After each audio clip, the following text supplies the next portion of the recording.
Here we are for an episode of Dualistic Unity Social, and I just wanted to kick this off by saying that I'm excited for whatever the hell is about to happen in Dualistic Unity, because we're going to be hanging out in person a lot more in the very near future, and that gives us a lot of opportunity to do a lot of other things.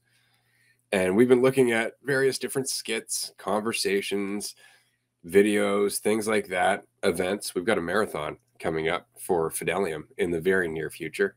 Very excited about that. You can help support Fidelium by just watching, sharing, commenting, being part of the conversation, and listening to their incredible music when they live stream with us.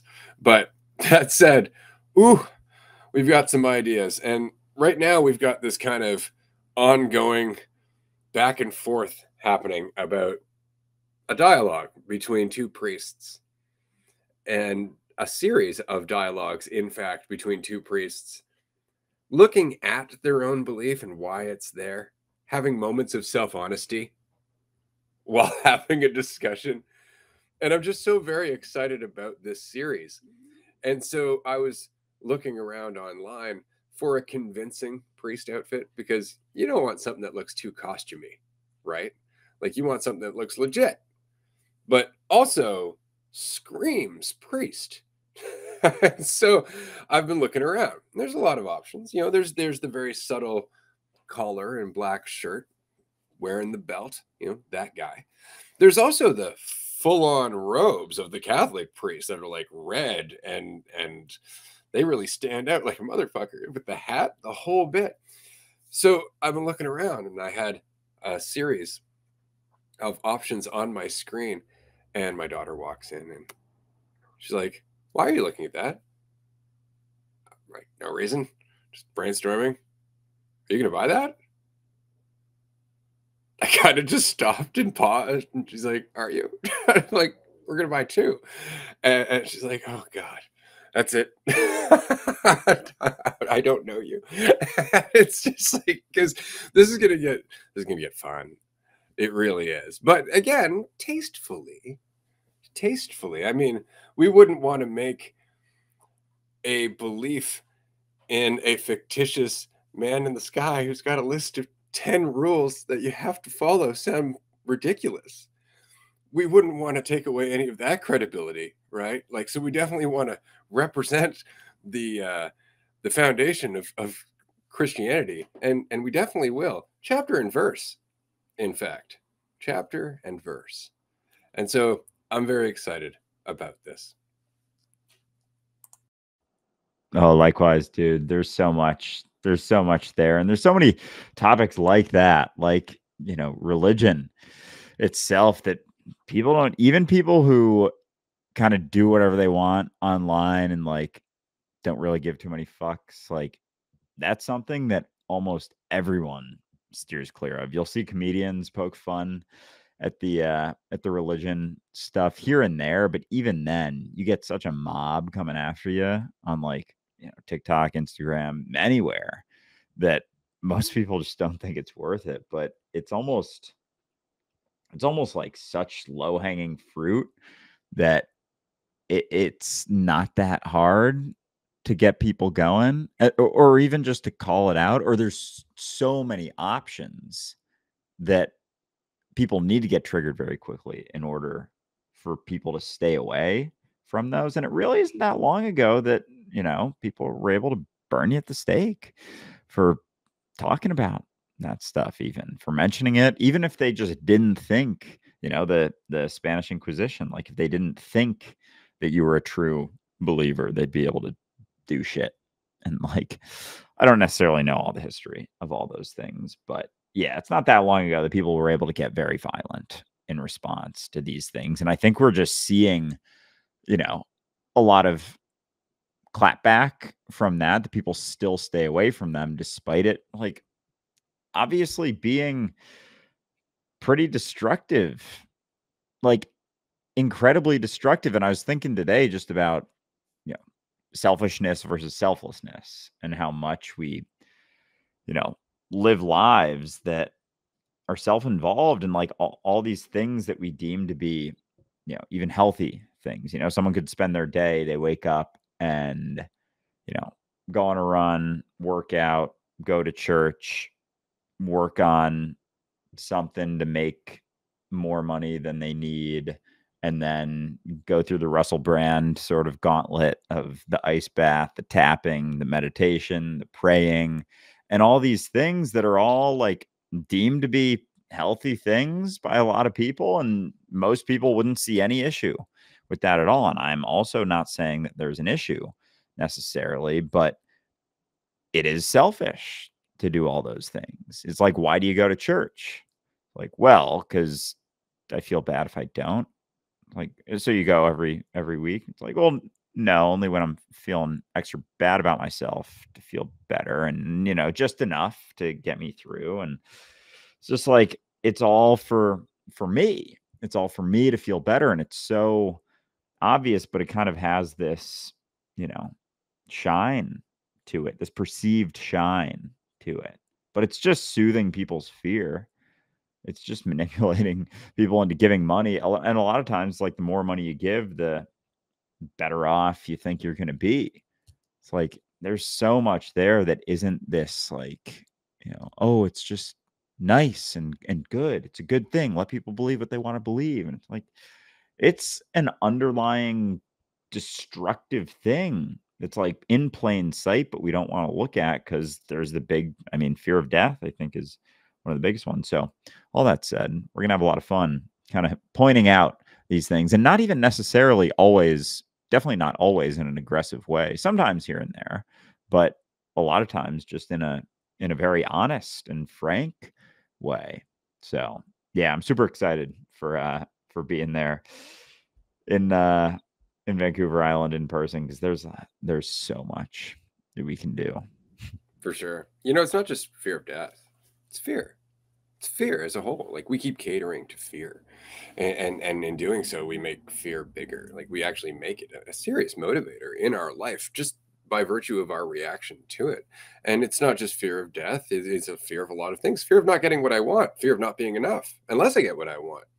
Fuck, man. I was listening to this Instagram reel last night, and I won't say how I came across it or who it is or anything like that, but it's a coach, and the message was, if you're feeling frustrated and down, and you're feeling like you're not enough, it's because you're not allowing yourself to want that thing enough. That was the message. Like, if you want something and you're frustrated and you're hurting because of it, it's because you're not allowing yourself to want it enough.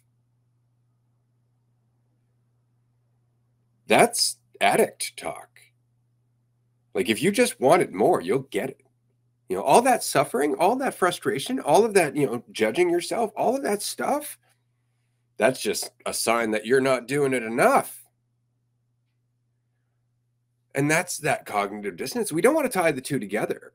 We don't want to tie the cessation of our fear with the perpetuation of that fear. We don't. We just want what we want. And we don't realize that it keeps us in this vicious loop. And so that's why, like, kind of along those lines, with manifestation journaling, people make legitimate videos where they write something down, like, I'm so great. And I've have some videos out there where I'm doing this, like, in the morning, manifesting, writing down, I'm so grateful that I have $1 million. I'm so grateful that I have $1 million, and writing it like 500 times. There's people who do that, like, fill journal entries, and it's like, this is a part of my morning routine. It's like, that is insane behavior. Admittedly, like, I've done it, and it's all with this focus. And it's like, I never wanted to look at what I was trading to get that thing, because it was all, oh, it'll be worth it when I get it, but why do I want it? And what am I trading? Like, I'm trading life for this point in the future that's going to make me more, and it feels good to think about. And that's all it does. It just feels good. It's like, because it's not, I want $1 million. I want $1 million.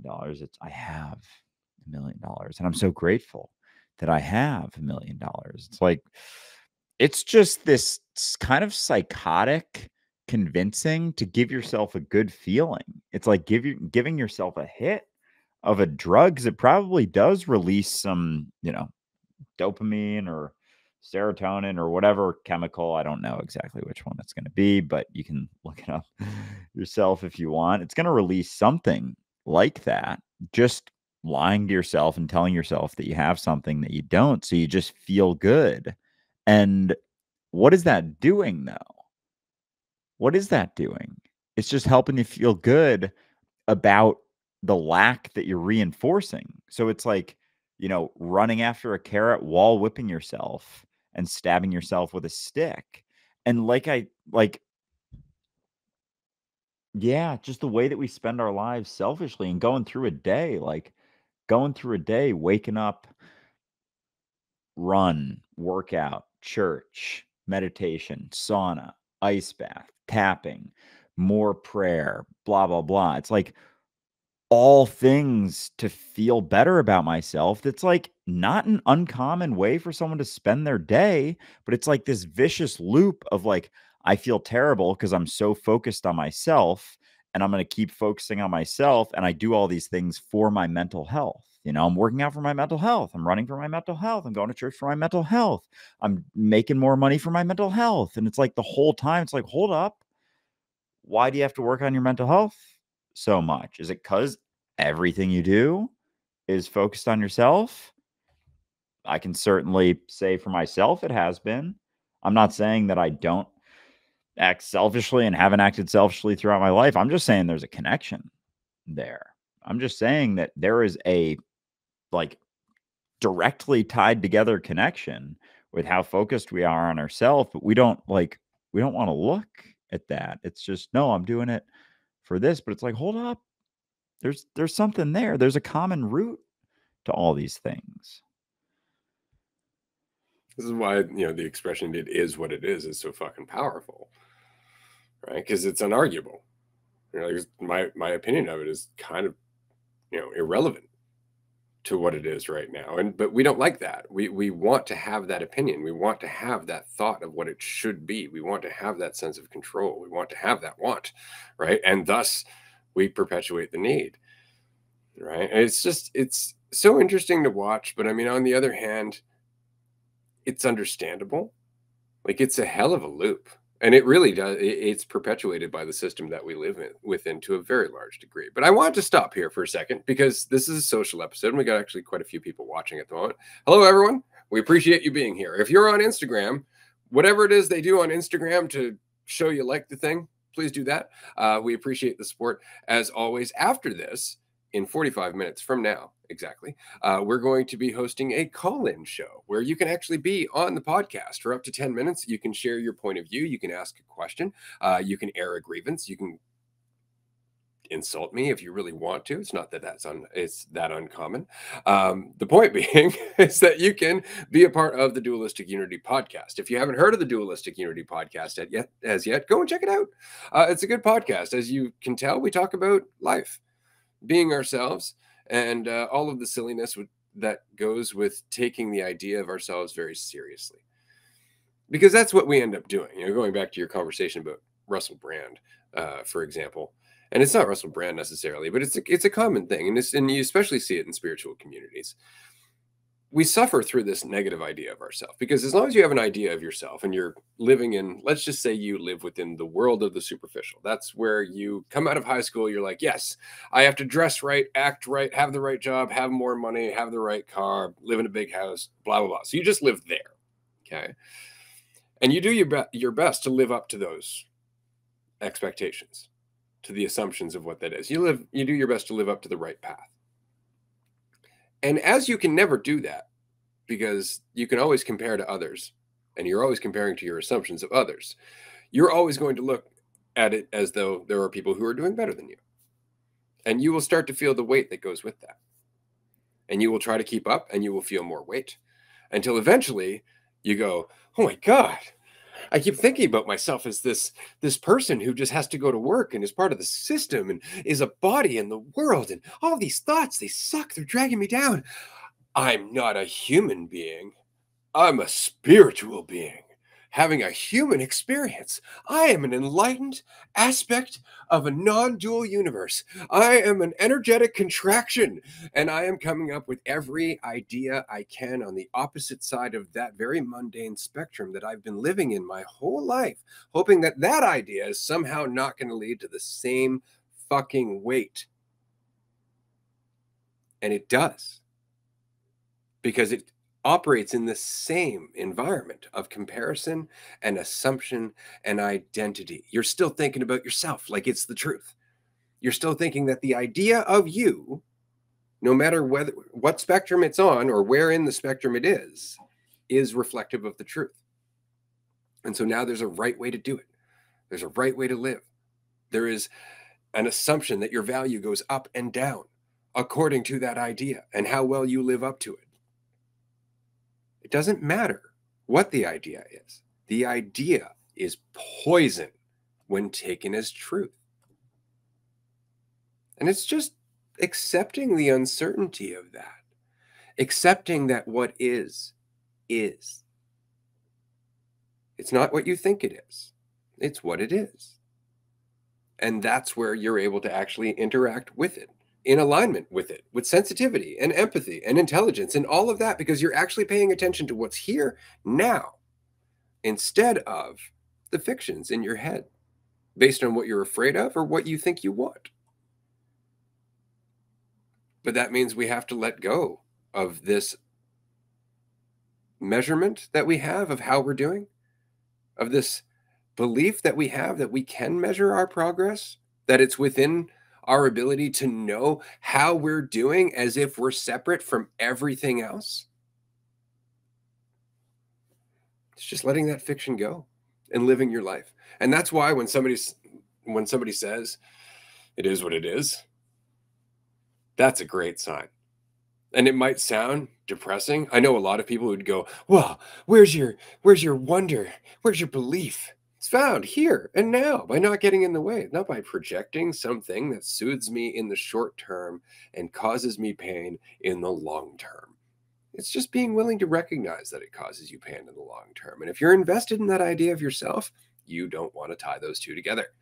You don't want to look at it. You don't want to go, oh, the thing that I'm holding on to for safety is causing the fear. Because that would suck, because then you have to go back to the blackboard or the drawing board or fucking square one. But Ray, what about all the fairies? What about all the magical things that are out there in all those other dimensions and all the intergalactic wars going on? Like, is that not something that we should focus on and prioritize? And it's so fascinating how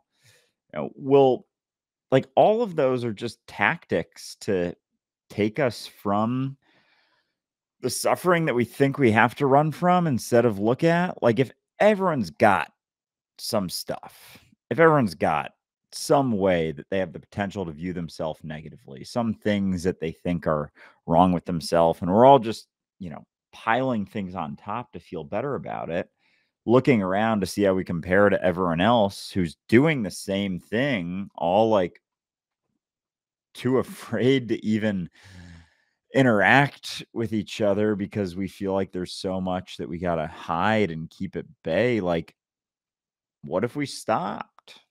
What if we stopped? And it's like, what if I stopped? That's all we can do. That's all I can do is me and live my life.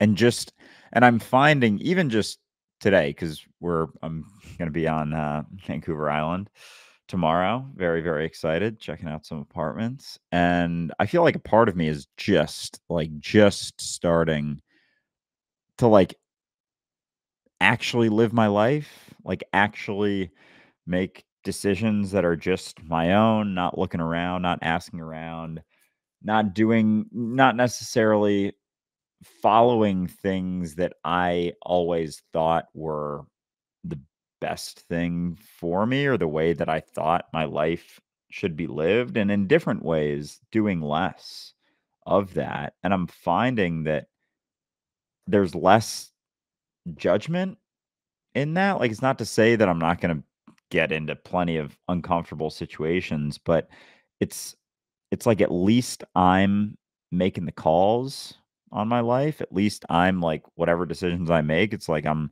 living with that, and it's not in an attempt to be something.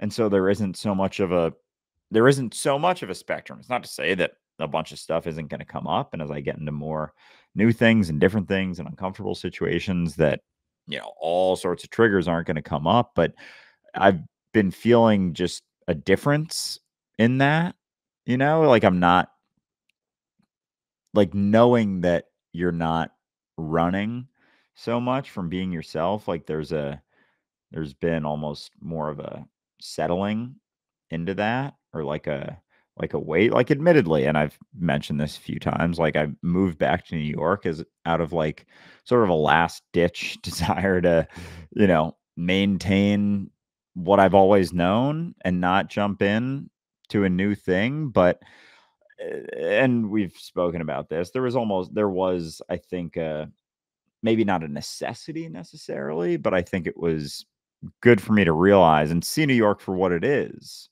from my perspective. And I'm not, you can say whatever you want about New York, whether you like it, whether you don't like it. But a part of me had to see it now and where I'm at now. And exactly, it happened. Was it meant to be? Well, it happened. So yes and no. But yeah, and it did give me an appreciation. And I think if I had just like not come back and lived here, I would have been doing it not from a place of like my own decision. It was like, oh, this is, a thing I should do, instead of this is now a thing I want to do. And it's like, how do I want to live my life? What do I want to do? Like, I'm not really as focused on building myself, like all those things that I went through, like going through all the ways that we try and just feel better about ourselves, live on this sort of never ending track loop of self improvement that doesn't exist. Like, it doesn't exist. Self improvement doesn't exist. You're not improving anything. You can improve at things, but you're not improving yourself. And the less priority there is on, or a belief that you could improve yourself, it's like the more things are just there, the less weight there is, the less there is in the way. So, yeah, I was going somewhere with that, but I'll stop now.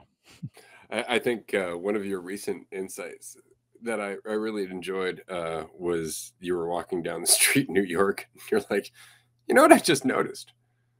There's no animals here. And what I enjoyed about that is that that's one of those things that you would notice when all of a sudden they become a consideration, like as equals, where all of a sudden you're like, there seems to be a lot less diversity around me. And I'm thinking, we always think of diversity like human diversity, right? But really, I mean, animals are just as much us as everything else. And so you really start to get an appreciation for that. Again, that's one of the reasons I went to the bush. It's one of the reasons I live on the island where I live, is because I appreciate the nature around me. I like the fact that I went for a walk in the park that's like 2 blocks from my house yesterday. Huge ass park, which and my daughter and I are just kind of meandering through. Ran across 2 baby deer, just chilling out, doing their thing. They just kind of looked at us. We were maybe 10, 15 feet away. We weren't very far at all. They just kind of looked at us like, hi. That was it. And we just kept on moving. There's owls hooting. There's bald eagles flying over. Like it's almost like we're going to start seeing some of the migration for seals coming up through the island, because we have 2 different breeds of seals that cross paths around. I think it's March or April, in fact. So you're going to see a lot of that happening off the water. And of course, with that comes a whole shit ton of orcas, right? Because they like the food. Right. So it's a dope place when you really look at just how much is happening without humans being in there at all. Like, I love to go down to the beach and just sit like on the rocks. And then all of a sudden I'll look and there's like 1,000 things crawling underneath the rocks and like 1,000 things that are feeding on them. And then all of a sudden the birds are coming down to, like there's just this giant complex system happening all the time. And you don't see it when you're too busy looking at the complex system, quote unquote, that is New York City traffic, right? Or the transit system. You actually start to think that human complexity is in any way equal to the complexity of life around you. And that really does change your view of things as you grow up. So all of a sudden, yeah, going into nature changes your view of a lot of things, including how complex you are. Oh, for sure. Yeah. And like even just like jumping into something entirely uncertain, like moving back to New York, it's like everything I was moving back for was things that I've, done before, things that I've and the reasons that I did them aren't reasons that I look to so much anymore. Like so much of New York is straight up out of It's a Wonderful Life, Pottersville. Like it's a city full of distractions. Like that was always my thing about it was like, yeah, after college, it was great in the sense of just kind of my weekly routine being go to work, get a work happy hour like on a Friday usually, and then go out with friends on Saturday, and then hang out with people Sunday, and then go back to work Monday through Friday.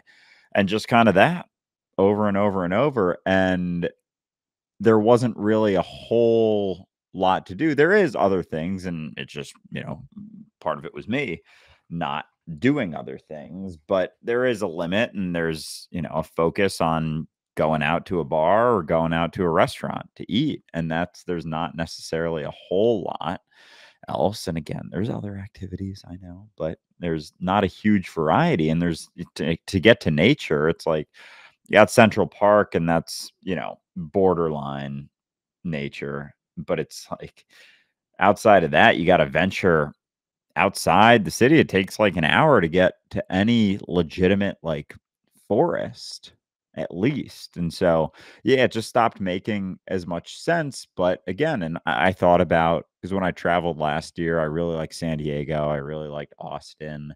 And even with those, I was like, yeah, but I don't know as much going on there. Like New York is very familiar to me. I have a lot of friends, a lot of family who live here, and just like a lot of things that I've always done. And I've always gravitated towards those things, towards my comfort zone, towards the familiar. And it's exciting because I feel a lot different in a lot of ways. And I feel like there's been a part of me that as I've been, peeling back layers, breaking myself down, not doing as many things to try and make myself feel better so much. Like I feel a lot more relaxed in a lot of ways. Like I feel like a very different person, but here I am like a very different person. Like I would say very incomparable to me like, 4 years, 5 years ago. And yet I'm in the same spot and it's like, all right, something's not adding up here. Something's not matching up because the reasons for being here just don't make as much sense to me anymore. And so, yeah, I'm very excited because I haven't admittedly like there's been points in my life like going to a new school or new for college, like didn't know anyone really going to college and met a bunch of people and it was a whole big change and new thing and different thing. And going to a company after college, it's like other things, but like haven't for a while. And I think since COVID, it's been a lot of rotationally the same sort of stuff. And so yeah, I'm super excited because I don't know what it's gonna be like. Like I'm very excited and there's a lot and like Vancouver Island is fucking dope. But I don't know. And there's an excitement in that because it's like, yeah, but I got me. Yeah, but I got me. And there's something there that I haven't necessarily had a ton of faith in throughout my life out of, I don't know, a lack of need to, a lack of push to, a lack of reason to. Just kind of been like, oh, well, you can just stay comfortable and then you don't have to have as much faith in yourself. It's funny because I'm hearing the exact same thought process that happened for me before I went to the forest for 8 months. Right? I just want it to be me. Like none of the comforts, none of the stuff that I could lean on, right? To say, I'm grateful because of this, right? And it's very hard to be grateful when you're hungry and wet, right? Like it really is. But that's the point, is that it's not impossible to not be grateful, but to actually get past the need to be, to let go of your opinion of the situation to such a point where it actually is just what it is. And in that, you can do something with it instead of trying to superimpose something over top of it so that you can cope with it enough to do something with it, which means, of course, you're missing something. You're blinding yourself all the time. Right. So, yeah, it's just that space, man. It's just that time. It really is. It's like, I don't even know what it is to just be me and make my own choices. And all of a sudden, you just want more room and less distractions. And it's a period of reflection to a very large degree and expression. This is typically where you would go off to start writing your great novel, or start, painting your self-portrait or something like that. Like this is typically that point in your life where you're like, Jesus, I just want to sink into my life. And it's important to go through that. It really is. And I appreciate the fact that you're not taking it to the same extreme that I did, because you don't need to, frankly. I mean, I did because I had been through a lot of scarcity in my life and yet still managed to hold on to the small comforts that I had as self-defining, even if it was a negative definition, because everybody had more and so on and so forth. It was still there. So finally, I'm like, fuck it, I'm going full homeless. Like I'm just going to the forest, and everybody can judge me if they want to, and many people did. Right, but I didn't care. It wasn't about them. And what was funny is that at that point, my glasses broke, and so I couldn't see for the like 7.5 months of that time in the forest. And so all of a sudden, I just stopped caring if they were judging me. Isn't that funny? You can't look at their faces and make an assumption of what they're thinking, so you just stop making the assumption. I noticed that very much, and I've never really lost that mentality since. Even after I got glasses again, it's like, I can see your judgmental face, but it still doesn't fucking matter, because you're not judging me. I'm just assuming you're judging me. I'm assuming you're judging me because I assume when I'm judging that it's about you or whoever I'm judging, and it's not somehow about me. But once you start to recognize that all you're doing is judging based on how you judge yourself, then people aren't looking at you, and you know it. You know they're not looking at you. That judgmental face has nothing to do with you and everything to do with the pain that they're going through. So it stops mattering. Right. But you need that space to be able to find that place in yourself where you're just thinking for yourself. You're not reacting to everything, trying to fit in, trying to live relative to a world that is ultimately just fictional. That's very much why I like my space. That's very much why, like, I can just sit in my fucking yard all day and I'm happy as a clam. Like, I really am. And it's just because I know that any obligation I'm putting on myself, anything I'm like, I should be doing this, I should be more productive, I should be doing, it's all just my own shit. I could quite as easily just go, yeah, but I also work a lot, and this is important. Relax and appreciate life and remember what the fuck I'm working for. And there's a bunch of other things that could be happening right now. And that's all true too. You don't have to think about any of that. Just do what you're doing. So I'm very excited. I'm curious to see how this goes. I'm also stoked to get involved with Fidelium, because I know we want to talk to them about learning music.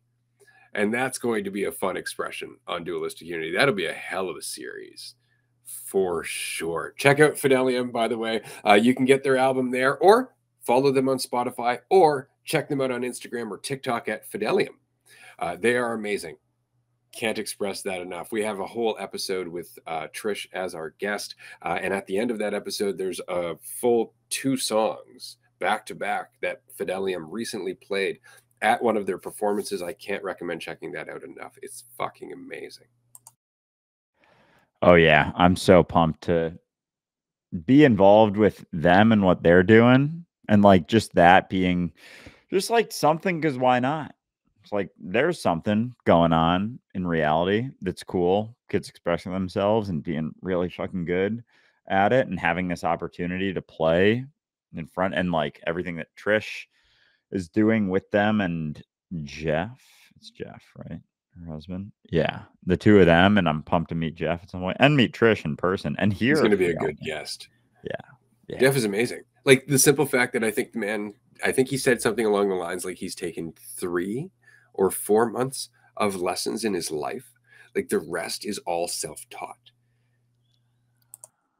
Damn, that's cool. That's really cool. Because I got my guitar back, and I've yet to even open it back up, but I'll get to it. I'll get to it at some point, and just like to fuck around with it, like get it tuned back up, Well, and that's just it. He said something recently. Sorry to cut you off, but I just okay. want to throw this in there because this is something I think both of us would appreciate as a skill. He's like, if I don't play it, just give it to me. I'll have it figured out shortly. That that in itself, because all you're doing then is just figuring out how it expresses music, how it expresses the notes, and his understanding of is of why the notes make sense. So it's not about just learning the instrument. He actually understands music. So I'm very excited. Man, that is so cool. Yeah, a lot of symbolism in that, and just like, fuck it, I'll figure it out.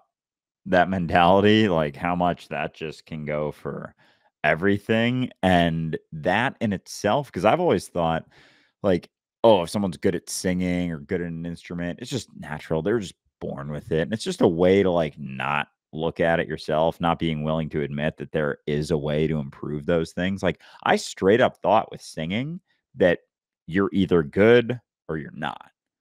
And that's it. And I just wasn't a good singer. And so I was like, what's the point of even doing it at all?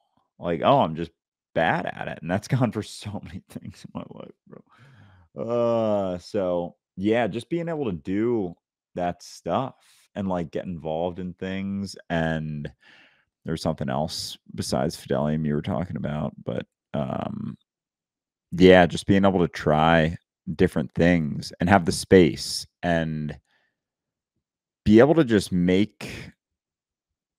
do things for myself and make decisions for myself because I can and not real like know that I don't need anything and like, relatively given our upbringings, I think just me moving to Vancouver Island. Oh, that's what it was is with the, you go into the forest and people judging. It's like, I'm sure there'll be that stuff come up. Like people are gonna be, oh, Andrew's starting a cult. Oh, they're doing this stuff. Oh, what's going on there? And it's like, again, it's like, oh, is it egotistical for me to assume that people are gonna say anything? It's like maybe, I don't know. It's gonna happen. And again, it is what it is. So it's nice to even like have that, like if it were to happen, to have it happen and to be able to look at it and be like, but I don't care. But like, hold on. I don't I don't care. And that's kind of the end of that conversation because again, people think that like their judgment. I had a kid who early on when I started posting content, he was like I was talking with him and he's like, dude, what's going on with like the social media stuff? Like what's going on with that? Like, like what are you doing? I'm like, I'm just making videos, expressing myself, sharing things. Like, yeah, it's kind of like crazy, right? I'm like, hold up. Do you think I care what you think of me posting videos? Like I'm living my life doing this thing and you're making some passing judgments and you think that I care about what you think. That's funny to me. That's very way funnier than anyone posting some videos online that you actually think that your opinion is going to have sway over what I do and how I live, but we assume that it does a lot of times. So yeah, it's gonna be interesting, fun, excited to dig into whatever's about to happen. And I had the thought, have you thought of or have you come across Casey Neistat or heard of him? Negative. Okay. He's a big YouTube vlogger, like started vlogging years ago, made a bunch of videos, but he started doing a vlog every day for I think he ended up doing it for a year or 2 years every single day. And I forgot that he started doing that not just like to vlog his life because he was building a company or an app or something. And so he actually started doing them as a way to document his process and it turned into a thing on its own. Like he has like 12 million subscribers on YouTube because they're very unique kind of fun videos, but it was all started around building his app, which like sometimes he mentioned, sometimes he didn't. And so it hit me yesterday. This was outside of remembering that he did that, that like, oh yeah, I could absolutely start doing a daily vlog showing the process of, with some catchy hook, like day one of documenting building the process of or building a business that isn't trying to make money, or something like that. Something that's like different. It's like, wait a second. And then as people have questions, can just respond to those. And like, my content turning much more from just like the texted someone today, turned from the talkie to the walkie in a lot of ways, which I'm excited for. And then it's just like anything we do can just film some stuff about it. And it's all sort of circling around. It's like, you want to know why we're doing this? Start listening to season 1 of the podcast. Man, like we could do just an episode on why we use the podcast platform we use. Like we could talk about some of the considerations that we put into our email campaigns. We can talk about how we built our website and why that's important. We can talk about just half the shit that we've learned in a lifetime. Like, especially from like, you are in digital advertising, you're on the social media side. I ran a web design and marketing company for 15 years. Like these are all things why we have articles, why we're on Reddit, why, like, if you look Dualistic Unity up, we're the first 5 pages.